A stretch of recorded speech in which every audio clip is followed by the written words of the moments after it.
It is supposed to be a dry fly. I feel like that wouldn't float super well. It would float because it's made of foam. Oh, is that all a foam tail? Yeah. I have to tie the tail individually from the Please tell me hook. you wrap this in a little bit of lead. Yeah. That's why it's so bulky, and it's a tungsten beadhead, too. Yeah, I was going to say, because there's foam on it, so if you're... this is definitely a nymph. It's meant to sit up and down in the water column as it drifts. But it's also one of those flies you definitely have to put... We're recording, by the way. Yeah, I know. I did that deliberately. Oh, did you? Yeah, Fuck you. Yeah. Anyways, so this time you won't have to listen to me just droning on describing life histories because my voice sucks and I sound like shit. And Agreed. Yeah, no. This is somebody I have listed off in my phone, in my contacts as the fishing dunce because he thinks he knows everything. I just changed your contact too. I love him for it, and he's one of my great fishing buds. I changed your contact from fishing retard to Max Alaska. I have like 3 Maxes in my phone, don't I? And that's why I have to change to Max Alaska. So you're cheating on me? Is that what's going on? Yeah, exactly. Okay. All right, just checking. With people from high school. Fuck off. Like. Okay. See how it is. Anyway. Okay, so on today's episode, this is the wonderful guide for if you don't want me to say the company, that's fine. If you don't care. I don't care. Okay. Well, not that one. So the thing is obviously I work for Alaska Lakes. How about you introduce yourself? All right, so I'm Aaron. I'm a guide out in Alaska. I fish. My guide company is Dinner Bell Fishing Guides, but I do work with and for on occasion Alaska Lakes Guide Service. If you're gonna stand, I'm gonna stand for a bit. Lift the mic. Alaska Lakes Guide Service is honestly more of a winter thing. A winter thing? Yeah. Explain. So, obviously, during the winter, we don't get nearly as many people up here. I mean, it's not touristy to come in the winter. Right. Because everybody likes coming to a frozen hellscape. Right, exactly. Yeah. And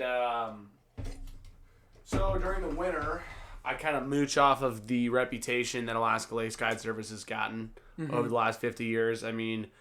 Despite the mic, not towards me. Well, I mean, I am talking towards the mic.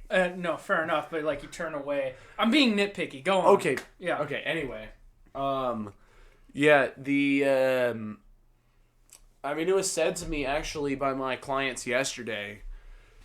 A lot of times, people. I mean, you get people reading reviews and stuff, right? Mm-hmm. That's how they find different guides. So during the winter, I kind of mooch off of that a little bit, and that's when I mostly work for Alaska Lakes Guide Service. But during the summer, we have such a volume of people in this state. Yeah. That having the no reviews online yet is okay. I still get clients, but so far working on that. I've had a couple people put in reviews, and all of them have been good. So posting those pretty soon here, and hopefully soon it's just gonna be Dinner Bell. It's not gonna be Alaska Lakes Guide Service. Just to add some context of how many people visit the state in the tourist season or just over the summer, it is over 1 million people every summer, which is a big reason to why this state does so well economically in the summertime, but it's also a big contributor to the reason a lot of fish stocks are in trouble or have trouble just staying at the level they are because of the sheer volumes of people that come up here. I would say yes, you're not wrong. I'm saying it's just a contributing factor. It is a contributing factor, but it's not the main factor. I mean, if we're really looking at why our fish stocks are going so far down, it's because of the commercial market. Well, okay, so this is one thing I stated in the King Salmon life history video. It's not any one group of people's fault. Everybody contributes to it. Now, the individual doesn't harm it too much, but of course, when you get 5,000, 500,000, or 1 million individuals, that's when problems start to occur. And when you're talking in the summer, 1 million people coming up here, it sounds like, oh, that's just 1 million people coming up to Alaska on vacation. See, the issue is Alaska, the reason people come to Alaska is to fish. Right, because fishing is romanticized up here, is the yes. the hard workers' sport or the gentleman's sport, whichever. If you're fly fishing or coming up here to floss or get your catch for the winter down the lower 48. Snag and Seward. Yeah, it is how everything's ran up here, and the issue is, we get 1 million people up here in the summer, and obviously not every single one of those is coming to fish. No, of but course probably not. 750,000 of them, 3/4 of them are coming up here just to fish. Right. And and that's from around the world too. That's not unique to just the lower 48 or the North American continent, because we get people from like almost every country that we get them in the winter too. I had a couple weeks ago, I had a client that was here from Beijing. Yeah, exactly. It's just a romanticized state. It's definitely the last frontier. As I've said in previous episodes, it is a subsistence and a take culture as far as Alaska's wildlife resources or just resources in general goes. So it's just... we don't even talk about fish or hunting or whatnot. I mean, if you're a resident of this state, you're allowed to cut 30,000,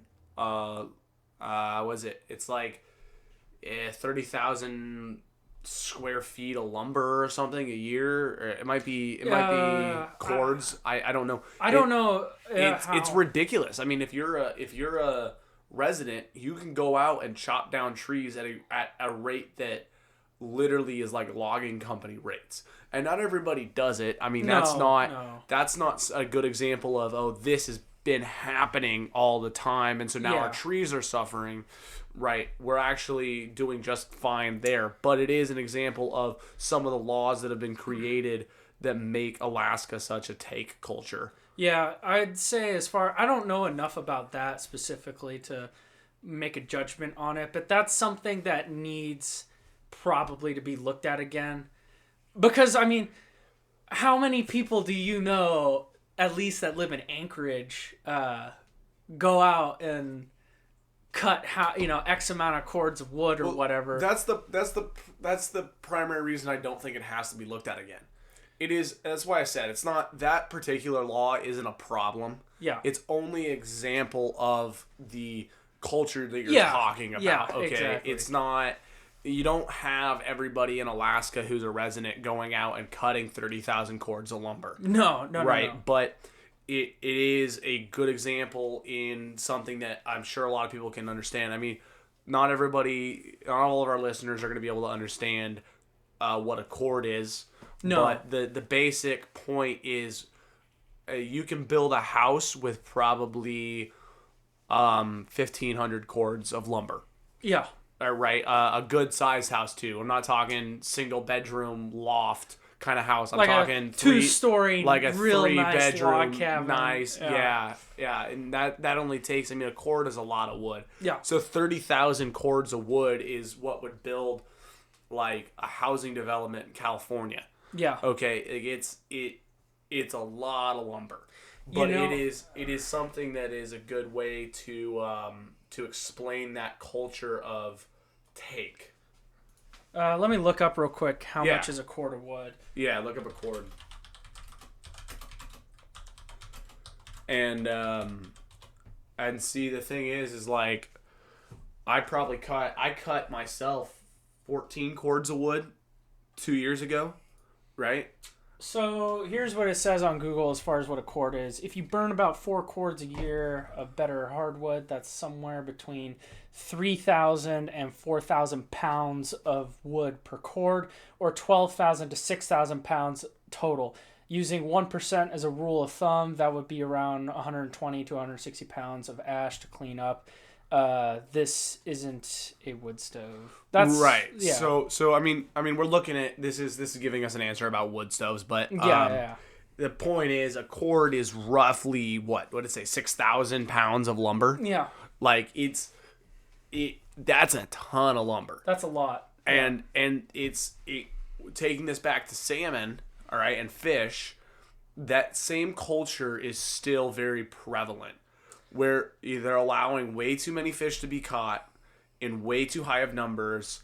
I mean, I personally have 100 pounds of salmon in my freezer right now. And yes, that's awesome, but you took 100 pounds of salmon. I took 100 pounds of salmon, and maybe I fed myself through the winter. But if everybody's doing that, right, there's still 726,000 people in Anchorage or in Alaska, the state. In yeah, the state. There's only about 351,000 in Anchorage. But one thing I have to comment on about the 100 pounds. Let's say everybody takes 100 pounds, especially people who live in the urban centers of Alaska, who really don't need to do any kind of subsistence for the most part. It's just the Alaskan thing to do because it's not like there's a grocery store on every other block here. I understand if you have a different circumstance and you just have low income or something. Well, I mean, low income is not always the part of it. Some of it is if it was... Well, hold up one second. My point with that is that I know for a fact not everybody is going to eat all of that fish they just took, and a portion of it, I guarantee you, is going to end up in the garbage, freezer burned somewhere. Well, there's not even a guarantee. There's proof to that. I mean, I personally have probably thrown away at least 5 or 10 pounds of salmon because it got freezer burned. Right. Now, here's the thing about it, though. Right, is that my salmon is all reds. Yeah. I'll tell you guys, listeners here, the numbers coming out of Kenai and Kasilof, where I took those salmon from, it was like 176,000 a day for a week straight. Yeah. Right? So the subsistence didn't make a dent in that. The issue with it is that I went out and 1,000 other people were out there during that week. More than that, most likely. Most likely, it was tens of thousands of people. Yeah, a lot. And a lot of people. And it's not necessarily about the reds. Our red runs are going down, but not at the same rate. What we really are concerned about is more along the lines of our king salmon runs. And quick comment on the reds. I'd say some red salmon runs are coming up, and some are fine, but definitely the ones that are closest to population centers are the ones that have been slowly in decline, if at all. I wouldn't disagree, but let's look at the numbers. We had record numbers out of Kenai and Kasilof last year, and those are the two main dip netting areas in the state. Yeah. Other than the Copper River, but the Copper River is a little bit hard to dip net, and it's kind of dangerous, so it doesn't get nearly as many people. It is a large glacial river, for those of you who don't know. There are 2 Copper Rivers in Alaska. There's one in western Alaska and one that is... doesn't it drain into Prince William Sound? One I'm talking about drains into Prince William Sound. Yeah, it's really close to that, and it's a very large river. It has a lot of lakes. Yeah, it goes through Glen Allen up to Tok and everything. Yeah, it encompasses a lot of lakes, and it's a huge drainage. It has every species in the state that lives in the drainage that river encompasses, except sheefish. Do we need to pause it? No. I'm sorry. That was a text from my boss. Okay. Just reminding me to do something tomorrow. No worries. But I think it does have sheefish. I want to say when it gets up towards Tok, it gets sheefish in it. Sheefish has Tok, or sheefish has Tok. Tok, I know, has sheefish around it, but the reason I say that there's definitely not any sheefish, this comes back to just fish misidentification, because I can't tell you how many times there have been like a Pacific or a Bering Cisco that somebody's caught around like the Susitna, for instance. But they also say there's no Cisco in Alaska, and that's bullshit. That is bullshit, because there's definitely Cisco here, and there's a huge run of them in most of the interior Alaska. Yeah. I'd say there's no sheefish in the Copper River, because think about how many people actually fish there. If there were, somebody would have found them or recorded them. But no, but you don't understand. What I'm saying is that sheefish are, I believe they are recorded. Let's look it up. In the upper reaches of the Copper. It's not... I mean, sheefish need a very specific climate. They have a lot of specific... Well, I wouldn't say they necessarily need... This is one fish I haven't yet covered. in the life history series, but I wouldn't say sheefish need nearly any specific environment to live in beyond cold and deep fresh water. So the Yukon would be a good example. The Copper River. Well, they're in the Tanana. They're definitely in the Tanana, and that's part they're of the in the Nanana. Yeah, that's part of the Yukon River system. Yeah, that's true. Yeah. You know where I've wanted to fish? I have wanted to go out and ice fish. There's a lake. What is it? Quartz Lake in Fairbanks, or around Fairbanks. I think it's more in like Delta Junction area. Yeah. But that has sheefish, and they ice fish for them. Where was this? This one is more time. Quartz Lake in like Delta Junction area. Oh yeah, I totally believe that. Oh yeah. No, it's because guess what? That is part of the Yukon River drainage. Yeah, I'll tell you, and for the listeners that don't know, a sheefish, best way to describe it is basically a freshwater tarpon. They, I don't know, have you ever caught one before? It's the one fish in freshwater I have not caught. All right, well, you and I need to go out for them because I've been wanting to catch one for a while and I haven't got one. They're partly known as a ghost fish, but they are highly prized nevertheless. And they're actually one fish that is seldom regulated and one of the oldest fish that live in freshwater in the state. They're a huge important subsistence resource for a lot of rural Alaska communities. But that's the thing about it, rural Alaska communities. That's where the least amount of law enforcement in terms of fishing regulations happens. Yeah, and that's where they're supposed to take like 3 kigs a year, and then they take 15. Yeah. And this comes a lot. This deserves its own video probably on rural Alaska fishing practices and the reason, which are horrible. They're absolutely terrible. It's not that they're not necessarily unregulated. It's that the people there don't care because it is a classic example of entitlement to their resources. I would say they're pretty much might as well be unregulated. The regulations are there, but they're unenforced. So yeah. A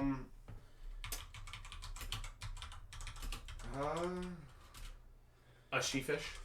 Yeah, sheefish. A sheefish. Yes. A sheefish. A sheefish. It's leekas. Leeks. So. Yeah, those things look cool. Yeah, they're pretty cool. We're looking at the sheefish range on the Alaska Department of Fish and Game website. That's what I'm saying. It does come up. This is. I mean, so if you're looking, here's Anchorage, right? Copper River runs. It's right about here-ish out to like in this area. No, it comes.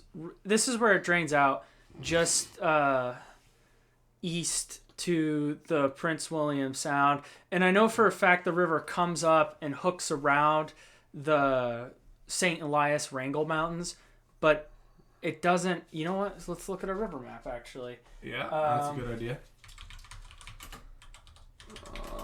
But now here's where I think it's plausible that sheefish could be in more of the state than we actually believe, is because sheefish are semi-anadromous. They do move into the saltwater, but they don't have any extended migration into it. That's something I didn't know. I did not know that about sheefish. Yeah. This would be covered in the life history video. But we're looking at a river map. So this is the Copper. That's the Copper. It does not go any further north than the Alaska range. So, and no sheefish live further south than the Alaska range. Sheefish range basically is from Bristol Bay all the way up, even English, and even into the North Slope to some degree because they are semi-anadromous. But where they're not known to exist in fresh water. Well, this is that river right here that runs along the Dalton, right? I believe... forget the name of that river. This is the Coville, further west to the one you're talking about. Yeah. Well, the one that runs along the Dalton is pretty well used, so it should probably get enough fishing. But they don't use it for fishing very often. They use it to get out into the North Slope harder for. They put like airboats on it and stuff for caribou hunting. Yeah. So real quick, one last thing about the sheefish. The two biggest and most well-known she-fish fisheries in the state are the Noatak River and the Kobuk. Both headwaters in the Brooks Range, the northernmost mountain range in Alaska, and both drain into the Kotzebue Sound. Yeah. Yeah. But this right here, if you look at that map again, Where'd it go? Right here. This right here, the Nanana, the Yukon, and the Nenana. yeah, not Nanana. the Nanana and the Tanana, right? Because that right there is the Tanana, and that's the Nanana. No. So, man, you don't know your rivers, dude. No, the Nanana runs. This is the mainstream Yukon. Okay, this is the Porcupine. This is the Koyukuk. This is the Yukon still, Okay. and the Tanana runs south here, and this is the Nenana. All right, you need to pull up here. a better river map then, because no. The Nanana runs along the Dalton Highway, or not the Dalton Highway, the what's that one called? The Parks Highway. No, not the Parks Highway. It runs along the Parks Highway. No, it doesn't. Yes, runs it along does. The Denali Highway. Oh my god! Or It runs along the Denali Highway. I know that because Oh the my Brush God. Kana empties out in the Nanana. let's consult Google Earth because I think whatever you're smoking is getting to you. I don't think so. I know so. I cannot wait to prove you wrong, like I always do, Max. Yeah, and how many times have you? Like all the time. That is a lie. All the fucking time. That is a lie. Like all the time. That is No, so I've unfucking definitely true. prove you wrong. No, all the time. no, you do not. Are we gonna look for? Are we on Google? We're on Google Maps now. Stop trying to make yourself look good just because this is gonna get listened to by people. I don't need to look good. I always look good. Believe me. All right. Wow, the Clear, Nenana. Yeah, Running. this is the Tanana. This is Tanana. where the Nenana is. No. Whoa, I was right. Scroll the fuck out. Whoa. Scroll the fuck out. Who knew? No, you were not right. Yes, there's Scroll in. Healy. Healy is right No, next you said to the the Nenana. Tanana was over fucking here. Or the Nanana. The Tanana is right This here. is the Nana, the town, dumbass. And this is the Nenana River. Fuck, I can't even say it anymore. This is the river. This Nenana. is the Tanana. The Tanana. Scroll out. Scroll out just a little Yeah, bit. that's Scroll the out Tanana. Scroll out just a little bit. The Tanana runs from here. This is all the Tanana. No, This- it's not. Scroll in. Okay, scroll in. This is all the Tanana. Scroll in Cantwell. Scroll in Cantwell. The Nenana All right. doesn't run by Cantwell. Where's the Denali Highway? The Denali Highway, or Right there. All right, hold on. It's right there. yeah. Wait. You were smoking crack, dude, because the Denali Scroll Highway up. doesn't Go to even. Brush Kana. Go to Brush Kana. This is the river I was talking about. That's not the Nenana. What fucking river is that? Let's track it back. Okay, it is the Nenana. Oh my god! That's fucking wild! My bad. Okay, my bad. It does run by the Denali Highway, but it also runs by the Parks Highway. Alright. Right here. So I was half right. But the point is, it does drain out of the Tanana. The Tanana drains from the Yukon or into the Yukon. And the Yukon runs all the way into Canada. I wasn't denying that. All I was talking about was that the place I fish for sheepfish Is right here in that tributary on the Nanana. And have you caught any? No, I haven't caught shit. Then you suck. Well, actually, I've caught a lot of grayling out of there, but I've never caught. I believe that. I don't know if sheepfish are really picky. And again, they're also known for as a ghost fish for a good reason. The only time I could really see them running up the Nenana, and it is a very shallow glacial stream, so there's not a whole lot that lives in it year round. Right, but I've heard about them getting caught out of there. That's why I fished 100% believe that they're in there since they're connected to one of the biggest, well-known rivers in the world, let alone one that contains sheepfish. I would dare say. So wait, the Yukon runs from here Yeah, all the way. I guess I know it comes out into here too. it goes into the Yukon. You can see it right here Yeah. by Dawson City. So for you guys who can't see, obviously, what we're talking about, the Yukon drains into the Bering Sea. Okay. Really cold. Really cold. really Yeah. cold. The Bering Sea. It's the Bering Sea. That big wet thing that Deadliest Catch always shows. Quit let me see touching the my mouse. I'm describing stuff to people. Anyways, the Yukon drains into the Bering Sea, and the Yukon goes all the way up through the interior of Alaska, in between the Brooks Range, north of Fairbanks, and north of the Alaska Range. Goes all the way to Dawson City in the Yukon Territory of Canada, and then all the way into the Chugiak mountain range. So still in Yukon, or in the it's obviously in the Yukon. Still in the Yukon Territory is what I'm trying to say, in the southwest corner of the Canadian state. Okay, what did you want to say? No, I was just gonna go up here to Prudhoe Bay. Okay, here, I got you.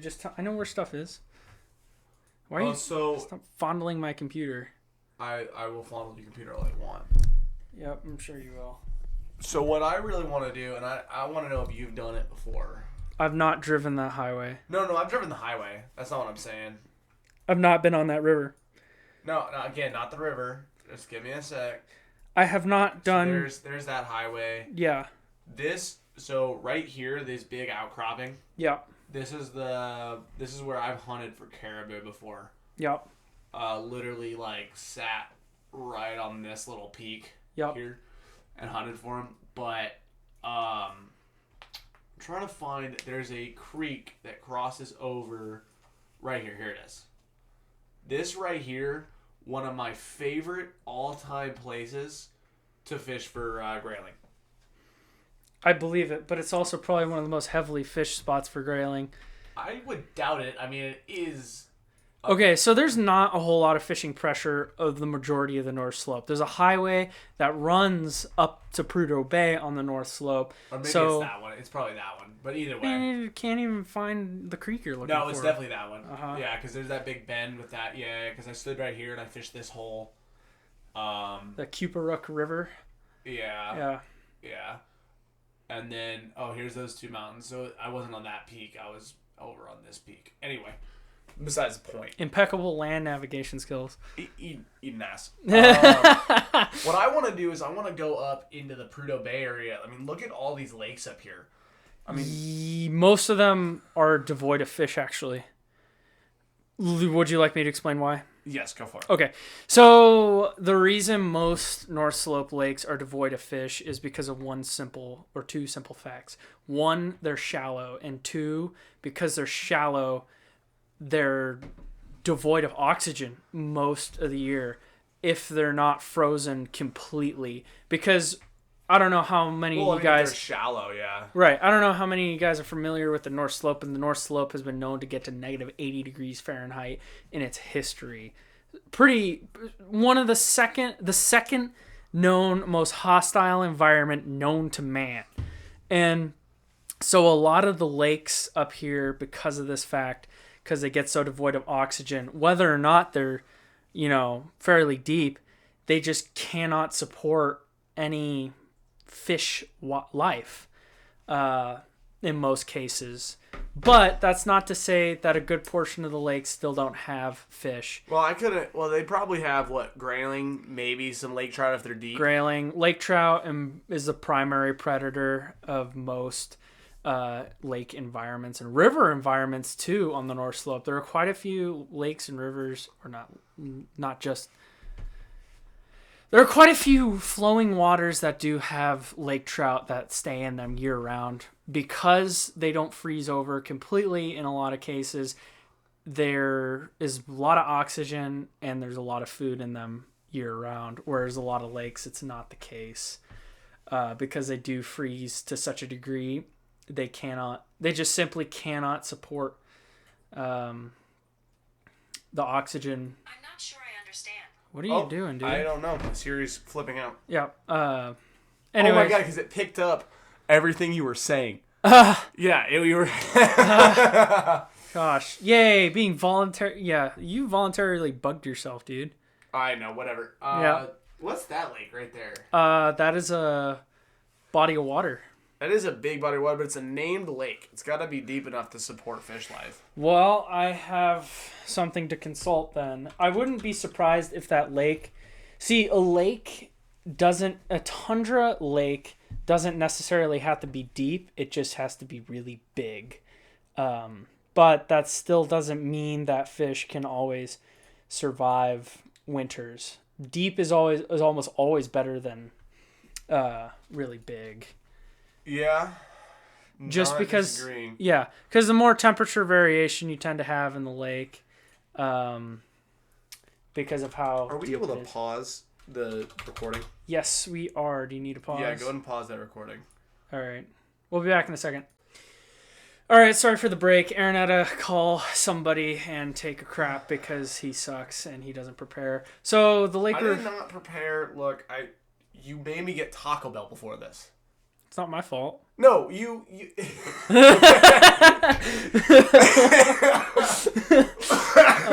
Okay. Irrelevant. Back to what we were talking about, though. The lake that we were looking at, it's one of the largest on the North Slope. It's fairly close to Utqiagvik because all the stupid millennials in Barrow had to name it Utqiagvik. I don't know if it was the millennials. That Actually, sounds like a very fucking Alaskan ass name. I read an article that was describing most of the village elders in Barrow wanted to stay as Barrow, but all of the younger, people wanted is it to not change. Barrow anymore? No, it's Utqiagvik. What the actual hell? I don't know. It'll It's whatever. always be Barrow. Yeah. I don't know anybody who really describes it as anything else, but Barrow. Also, on that note, Mount McKinley, not Denali. F you. Did they rename it Mount McKinley? No, they renamed it from Mount McKinley to Denali. When? I don't know. Maybe like 7 years ago at this point. Oh, wow. Yeah. This was before you came up here. Yeah, long before I came up here. Yeah. Anyways, so the lake we were looking at does have fish in it, but the reason I'm iffy on whether it continues to support large populations of the fish species it says it has is because there's something where so on top of the lake cycle, like I described in another previous episode, there's something called the sediment cycle, where sediment in these shallow tundra lakes continues to build up to such a degree where they choke out life because of the lack of oxygen, the lack of water volume in the winter. Like there is a lake called Lake Leela by Glen Allen. It was sampled in 1950, found to have burbot, suckers, and grayling. It was recorded at 50 feet deep, and then when it was checked again in 2017, it was 10 feet deep. Wait, okay. So, wait. So plant matter forms, decomposes, and slowly builds up more and more and more Slowly? and more and more. Slowly? Yeah. What are you... 60 feet? Yeah. That's not slowly. It's a foot a year. Yeah. It's pretty extreme. It's wild. Yeah, it's the sediment that builds up is not very dense, but it's dense enough it chokes out everything. Because decomposing sediment, especially plant matter under the ice, sucks away dissolved oxygen. Yeah, no, I Yeah. know that. So Note, this field includes all species captured during a sampling project that were not stock. Some species are no longer present in the lake, especially if the lake winter killed or was threatened to remove an invasive species. Was treated to remove an invasive species. very So- doubtful it had any invasive species Yeah. moved into it at any point because it's the North Slope. It's not the Anchorage area. And even if it did, were they gonna really kill that lake? Hell no. It's Yeah, no. it's too big. It's too big in terms of surface area, but it might not be too big in terms of water volume. I don't know. I'd have to look into that more, but I don't really care to know more about this lake beyond than what I have in front of me on the Alaska Lake Database.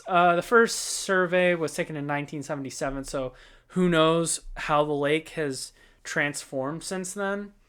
And I would be very surprised if winter kill wasn't a constant issue with this lake, especially if they're listing it out on the general information for this lake.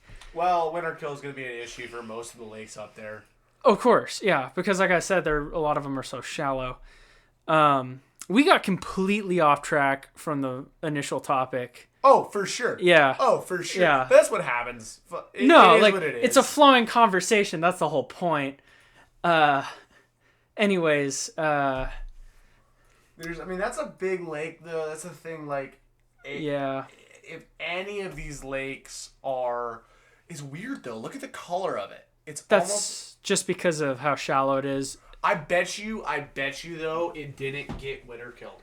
Look at all the tributaries coming out of it. And it does connect to Smith Bay in the, I think it's the Beaufort Sea. Yeah. It's the Beaufort or the Chukchi. Which sea is this? The Beaufort. I was correct. It drains into the Beaufort Sea. Yeah, it's got plenty of moving water throughout. It looks like a flowage. Look at the other side of the lake. Is there any rivers coming in or out? Does not, but there's definitely, there's some coming in, but... Yeah, it's probably a flowage, a little bit of a flowage. Yeah. Who knows? This is, I don't know, maybe someday, 30 years from now, we'll go up there and fish it. I know, right? It won't be anytime soon. No. I bet you those rivers would be great in the summer to fly fish, though. Oh, of course, dude. Grayling love flowing water.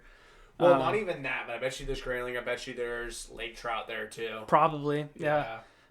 Most big lakes on the North Slope have lake trout. Also, fun fact for you, there's not a whole lot of pike on the North Slope. I mean, they're not... The thing is, though, they are kind of native up in that area, though. Oh, they're native to most of Alaska. Yeah, except for the frickin' South Except for the South Central, the Southeast, and Kodiak, and parts of the Alaska Peninsula. Yeah. Yeah, that's going to be a whole nother conversation, is the pike infestation. Oh, yeah, I got to show you a lake that I've been wanting to fish a little bit. So there's Prudhoe Bay. Yep. Going up along that river, here's the Dalton Highway, going down along the Dalton Highway, over here. So this is next to the pump station. Yep. This one right here, I've wanted to fish before. There's literally a boat access. So let me ask you this. How much do you think this lake gets abused in terms of the people who live at the Tulik field station and simply, dropping all sorts of stuff, man. Yeah, bro. And simply, like I was talking about, either don't care about the regs or just, don't bother to know. It probably gets abused pretty hard, but the thing is, with the amount of people that are actually out there, I don't think it gets abused enough to really hurt it. Actually, that's arguable because, again, the fish on the North Slope, like a lake trout, let alone a whitefish of any kind, they might mature only after 10 years of life because they grow so slow.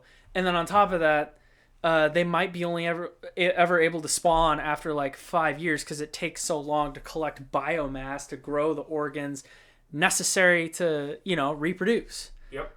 So really by catching and keeping even like 20 fish throughout the year at a lake that size, you could still be doing more damage than you realize. I understand that, but I'm just saying, it's a rather large lake. It's one of the only lakes up on the North Slope that has an access point. Road access, yeah. A road access point. And, I showed you the new boat I got, right? Yeah, you showed me a picture. I've been feeling like I want to take that next time I go caribou hunting in that area. I've been wanting to take that up, and there's a couple lakes that have boat access, a road access in a couple of spots there that I want to try. Yeah. I mean, shoot, if I see a pond that looks like it has fish in it, I'll try it. So is the Beaufort Sea, is that part of the Arctic Ocean? It is. Yeah. Yeah, it is. Beaufort Sea is Alaska side. Chukchi Sea is the Bering, or not Bering, but...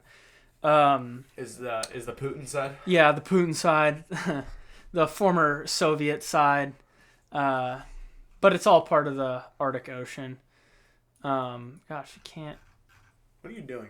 Trying to orient myself on the computer, but doing it very poorly. Yeah, you're doing it absolutely disgustingly horrible. Well, it's not like you'd probably do any better. Anyways. All right, going back to what we were talking about. We were talking about kings, right? The initial topic was about fishing guides. Oh, yeah. Oh. No, okay, we can talk about kings if you'd like, though. Here's the thing, though. When you talk about fishing guys, you are talking about kings, right? Because I'm talking about everything, salmon in particular, because that's what most people come up here for. But we can talk about kings if you'd like. I would say the thing that when you're talking about fishing guides, you got to talk about kings. Because you come up here as a tourist in the summer, you're fishing for salmon. There ain't no two ways about it. Well, I mean, in this hypothetical instance, salmon. Yes. Okay. Well, we're talking about the majority of people that come up here in the summer. Yeah, they're looking for salmon. They're looking for salmon. Okay, now what is the romanticized salmon in the state? I'd say the most recognized salmon would be the red, because it's, every picture's got a red-bodied, green-headed salmon, but of course, king salmon are a contender with that because they're the king salmon. Everybody wants to catch... don't know salmon. You're a dumbass, never fished before, traveler who is like, oh, I see all these pictures of a. Then that's another thing. Actually, this is from experience. It's funny to see people come up here and hire a guy to catch king salmon, and they're like, why isn't it red? Yeah, dude. And that's with any salmon, though. And it's like, well, that's with any salmon, especially when you catch them chrome, but especially kings. Like, even if you're, like, out there in late season and you're catching some, like, colored kings and stuff. Yeah. Right? They're like, why isn't it red? Why doesn't it have a green head? Like, that's what I've seen salmon as. And you're like, well, that's not what kings are. Or like, they catch a king, and it's only, like, a 20-pound king. And they're like, why isn't it 100 pounds? Right. It's like, well, because, first of all, the world record's only 97. No, it's actually bigger than that. It was beaten. When was it beaten? Because it wasn't really recent that it was beaten. It was recent. Let's look this up. I know it's over. It would have been like last year. No, because I literally looked multiple times last year. Maybe it wasn't a official. I know it was over 100 pounds. It was probably 100 pounder considering its weight was several hours after it was caught. Maybe. No list of a massive king salmon would be complete without a current all-time. Blah, blah, blah, blah. World record 97 pounds, 4-ounce king caught by Les Anderson in the Kenai River back in May of 1985. The record fish measured. Okay. Story of the 105-pound king salmon. There's a YouTube video on it. I tell you this. There's a difference. That was last year. That's what I'm saying. Yeah. Okay. So it was recent. That's what I was saying. Like, there's a difference between the biggest king salmon ever caught and the biggest official world record. Yeah. Okay. But,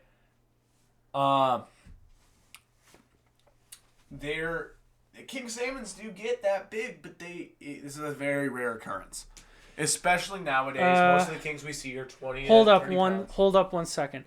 That record was surpassed in April of this year by a fisherman named Andrew Glasson, who landed a 102.5 pound while fishing British Columbia's Skeena River. See, that makes sense. Okay, that makes sense, and that's why we were talking about earlier. We were talking about your stating on one of your earlier episodes about king salmon, the largest king salmon come out of the Kenai.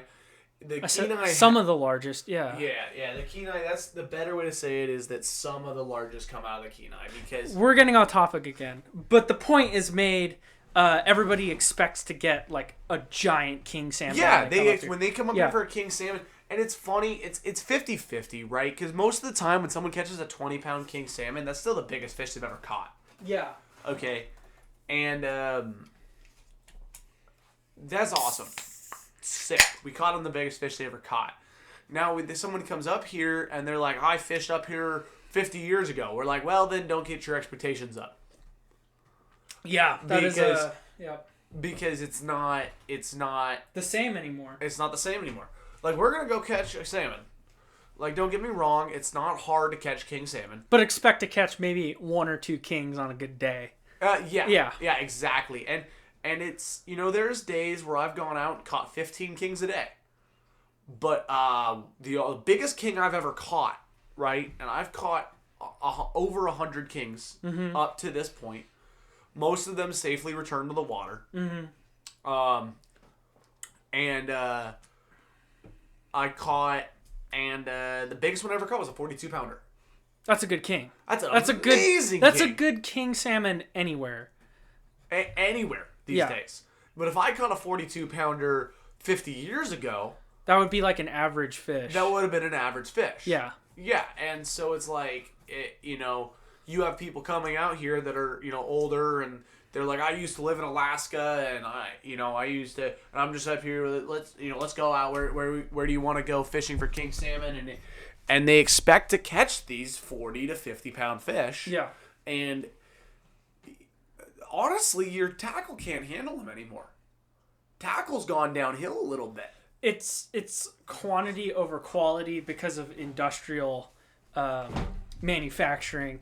And not to mention the people have started, even when you go up to quality tackle, right? Like if I showed you the king salmon rod I fish with. I think once. Yeah, it's an I-rod Kamahara. It's a bass rod technically. Yeah, I know which one. But it can't handle a fucking 50-pound fish.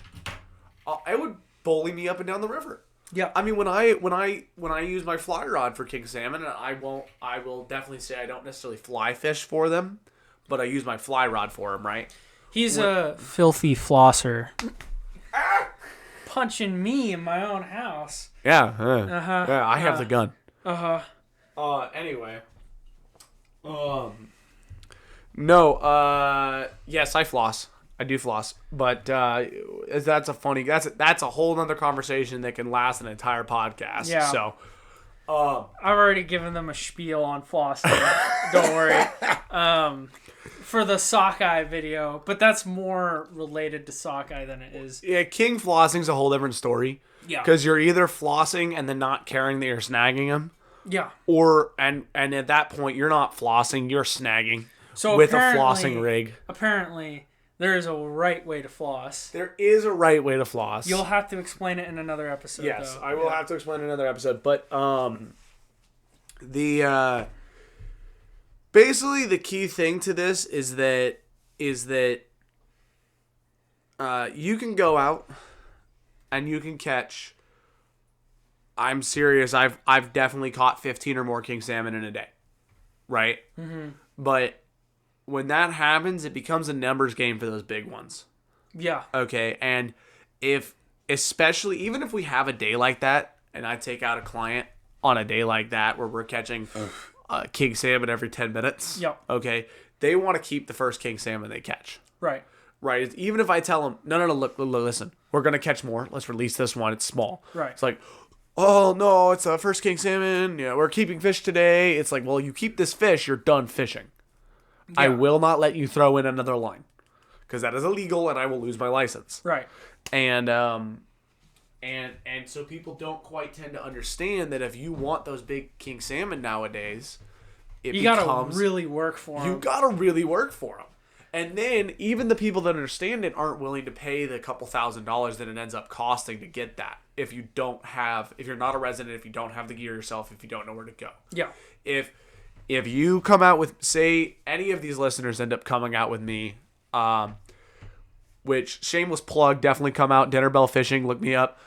But $400 for 3 hours is my normal charge. Yeah. Okay.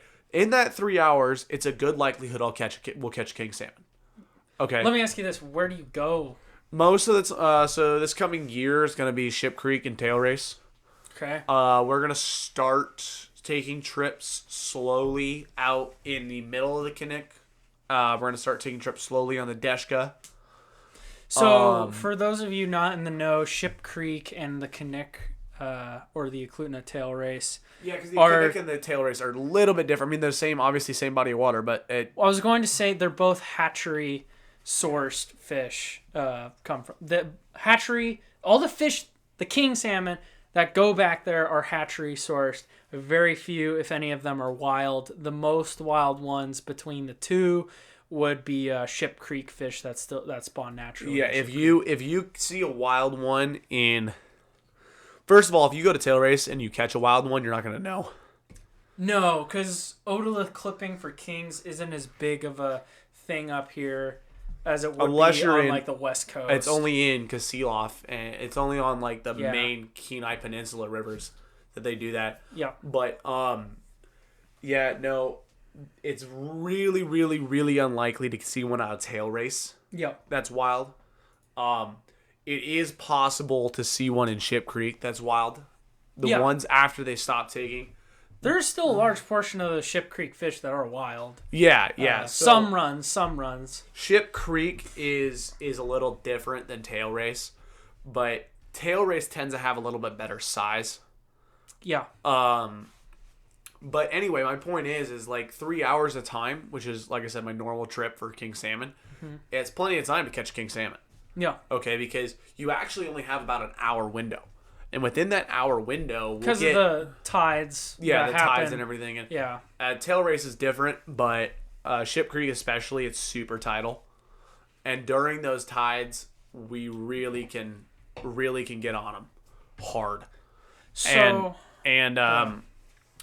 yeah, we can get on them hard. I've had 5 or 6 kings hooked up in 1 hour. Yeah. At Ship Creek, and Ship Creek's a little bit different because the places that I fish, I fish around the bridges. Yeah. A lot, so they'll run you into the bridges and they'll snap you off. But so quick thing. You've talked about a lot of the fishing, the good side of it as far as those two places go.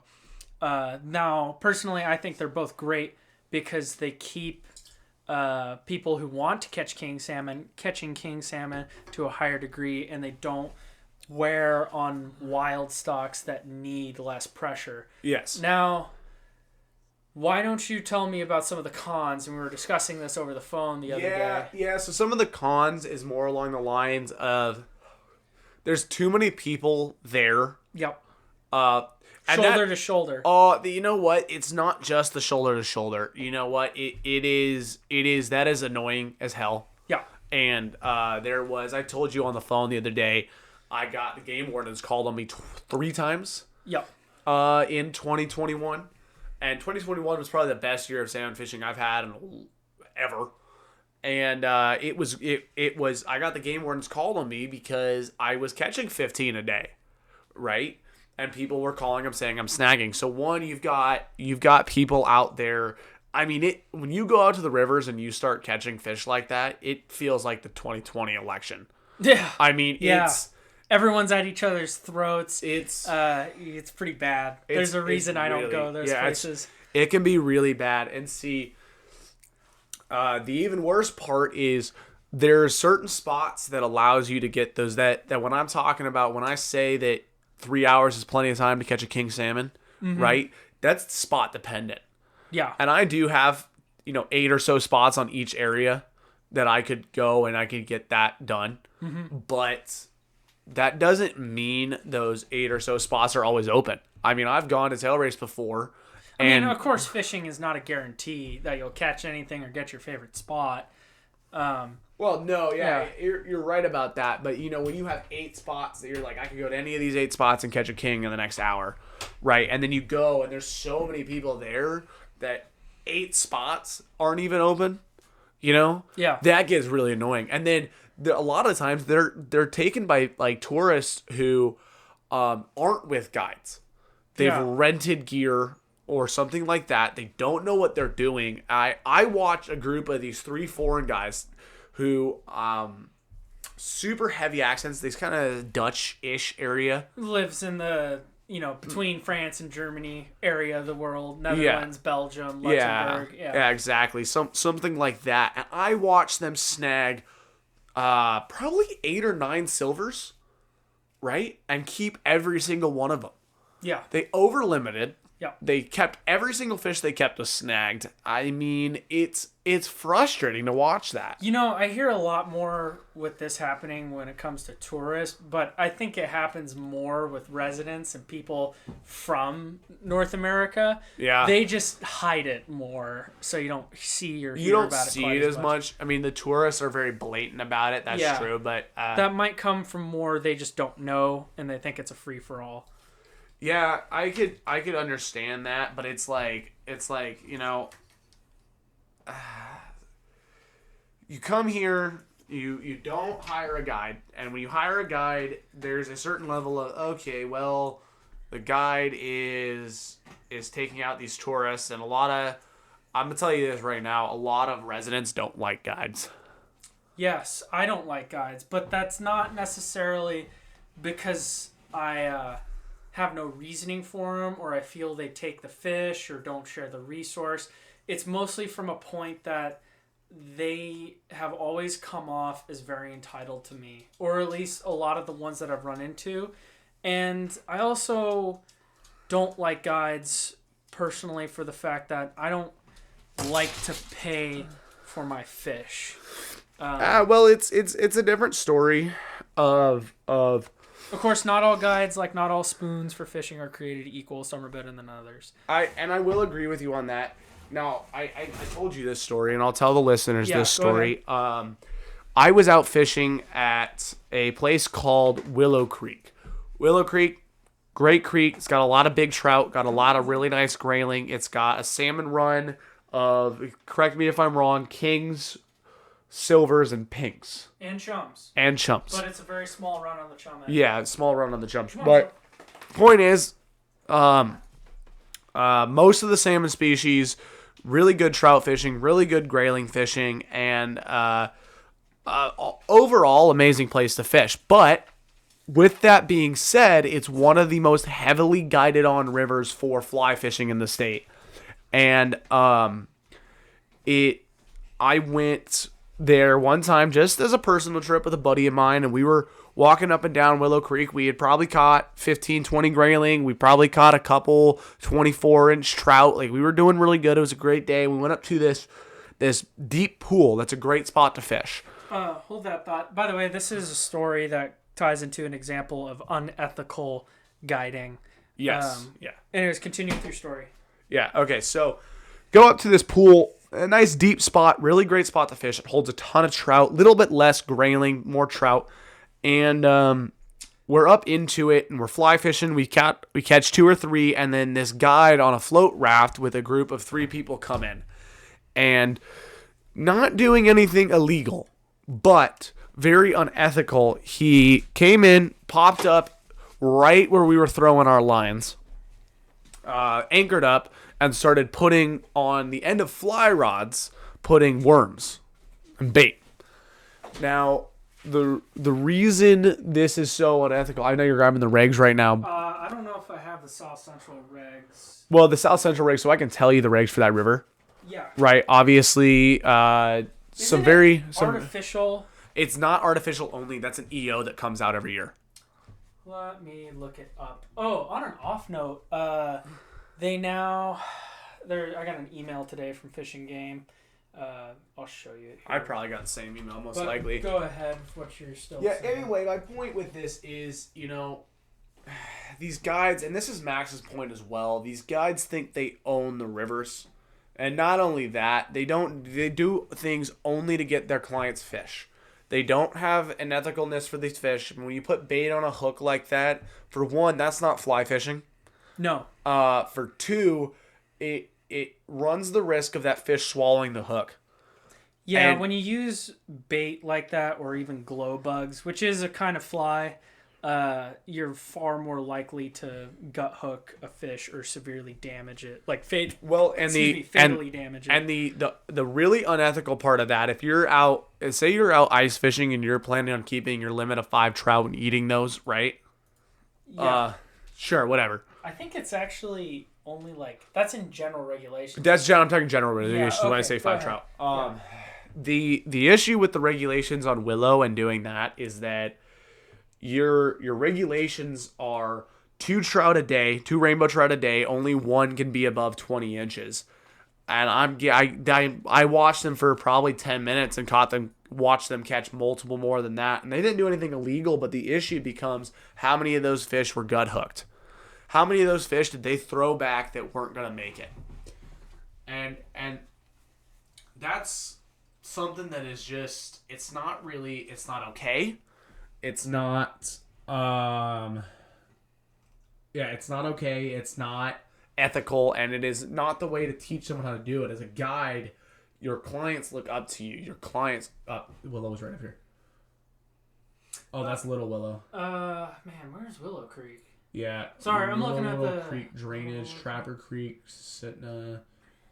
Montana's Willow Creek drainage right there. There we go.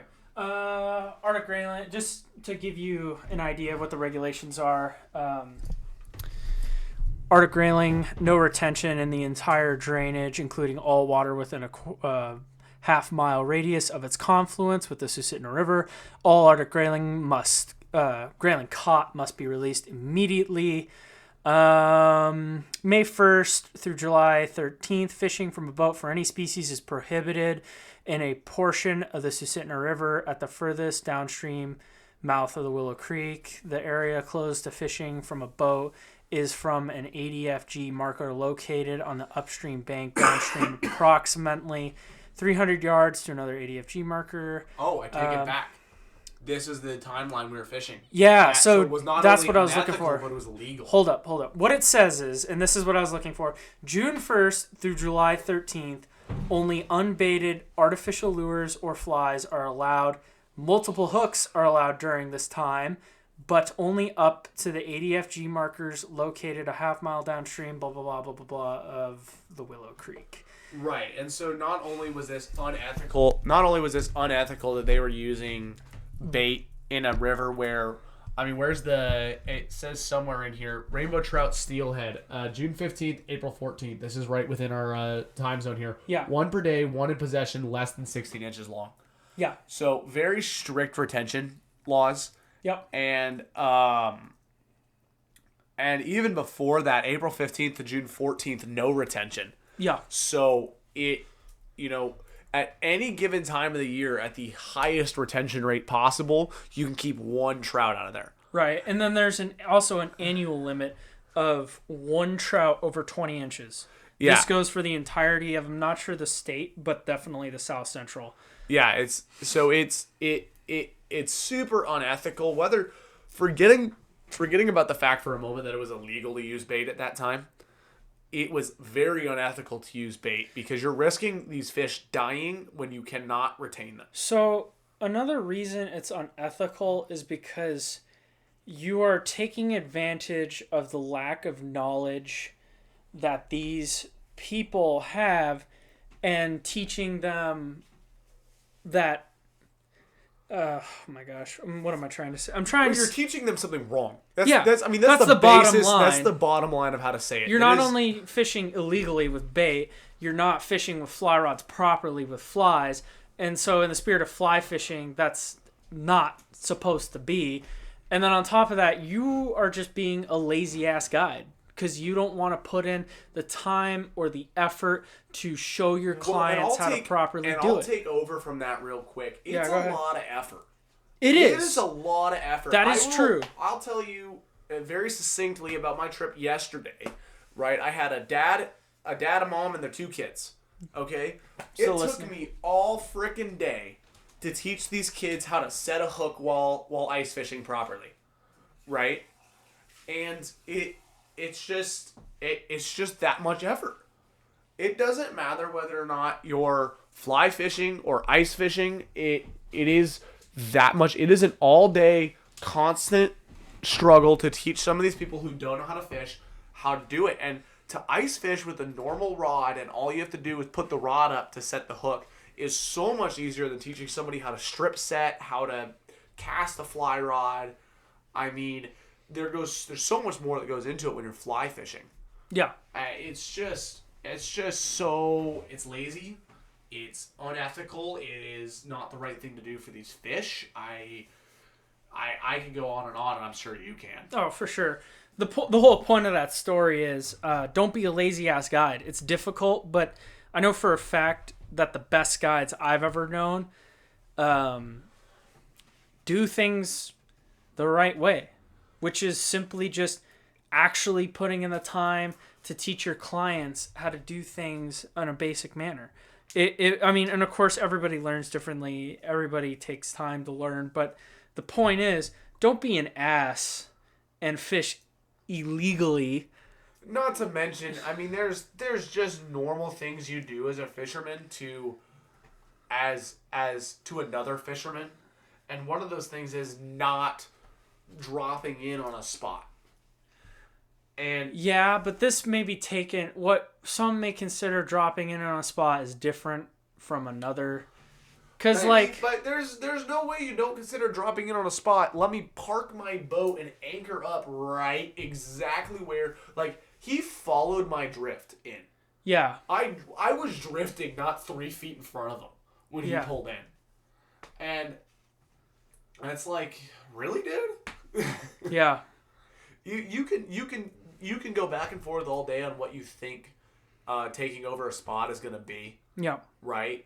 But there's no way, there's no fisherman that would be okay with it if somebody came in 3 feet away from their drift and dropped an anchor. You know, I talked about this also where I call them the Pepper Tree Lodge or the Pepper Lake Lodge on Kodiak, because I still work for a company that if the person there decides to be a little whiny bitch again, the person who owns the Pepper Tree Lodge, I can get fired, and I don't want to get fired.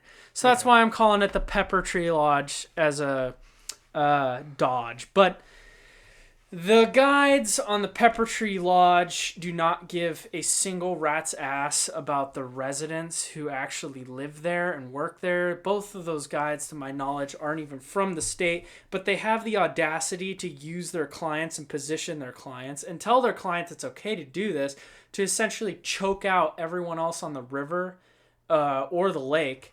And I described in the story I told in another episode where I was fishing on the lake. Not a single other person on this lake. And this lake has a circumference of at least 1.5 miles.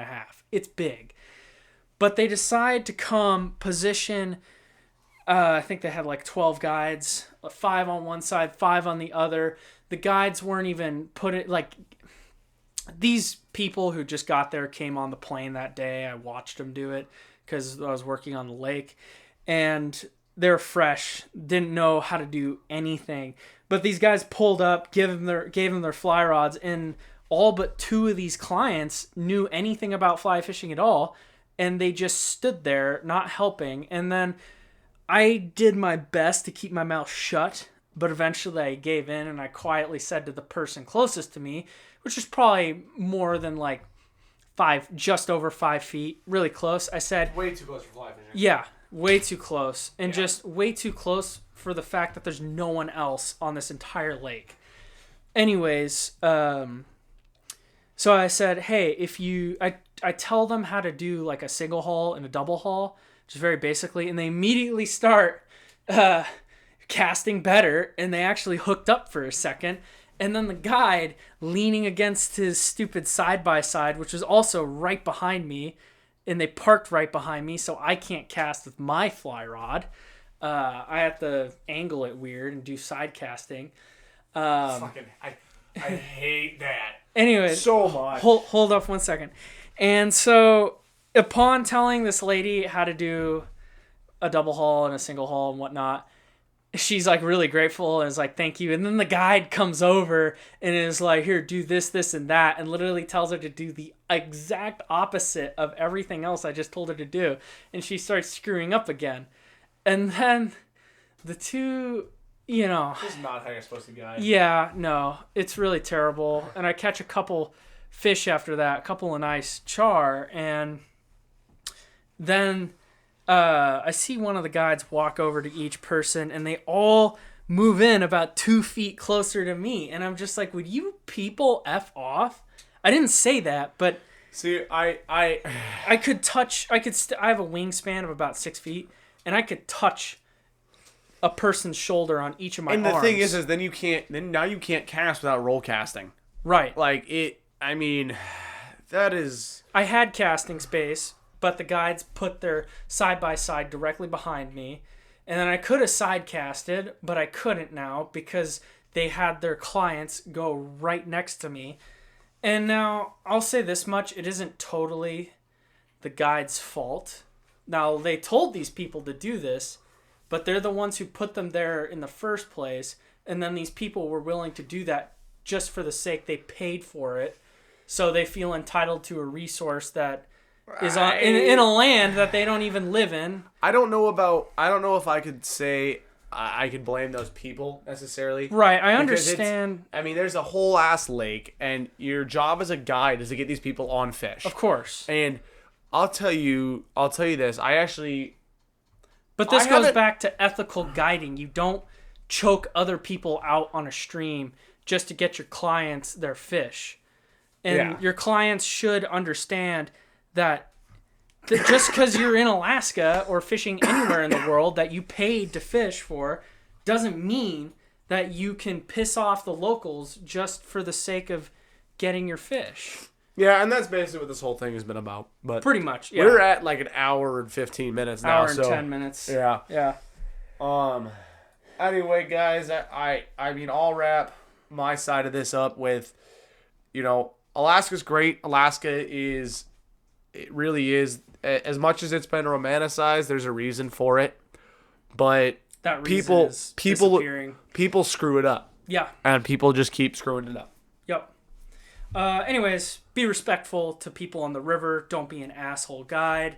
And people who are being guided, understand that sometimes you just don't catch fish no matter how much money you throw at it. And that's fishing for you. Anyways, you guys have a good day. Stay tuned for the next episode. I'm sure I'll have the fishing dunce on again. His actual name is Aaron, by the way. And thank you for listening. And it wasn't just totally me droning on again. Anyways. Thank God. Yeah, Anyways, screw you, Aaron. Yeah, well, I don't like to hear your voice either. Yep. Anyways, goodbye.